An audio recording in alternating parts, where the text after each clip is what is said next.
let's say. Yeah, but, you know, this is also why YouTube is going to kill TV. Because television, by its nature, all of these narrow broadcast technologies, they rely on forcing the story, right? Because it has to happen now. It has to happen in, like, often in 5 minutes, because they only broadcast 5 minutes of that interview. They did put the whole thing up on YouTube. To their credit. Yeah. It hasn't ceased to amaze me yet. I think that they thought that the interview went fine. That's the scuttlebutt I've got from sort of behind the scenes, because I know some people who know what's going on at Channel 4, and they're shell-shocked by the response. You know, and then, of course, there was the counter response. The Guardian the next day published an article saying that, you know, the head of Channel 4 had to call in police security because of threats.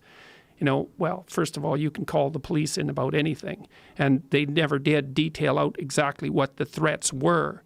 You know, but then about 20 newspapers picked that up and went for the, well, Kathy Newman is now being harassed by an army of online trolls for doing nothing but doing her job, which, well, and then there was a backlash against that in the press. And so it's been a, well, what do you say about that? Well, someone took an audit of the actual interchanges that between fans and her, and there was way more negative ones coming your way. Yes, that were seriously negative. Yeah, that's right. Seriously negative, violent, harassing, just rude. There were way more. Yeah. And no one picked up on that at all. It was all, the narrative was she's a victim, even though she was highly aggressive in this. But she's a funny victim. It's not like she's not successful. Yeah. You know, it's like at some point you think you should have to hand in your victim card.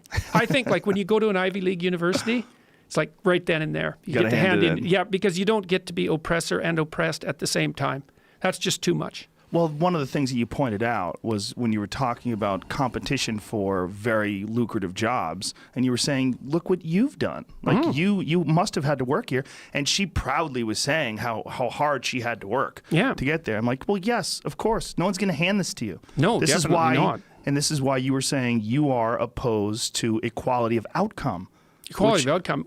I can't imagine anything we could possibly strive for in our society that would make it into hell faster than equality of outcome. Like, the historical evidence for the pathology of that route is so strong. It's like you have to be historically ignorant beyond belief, or malevolent, or resentful beyond comprehension in order to think that that's a good idea, to argue for that.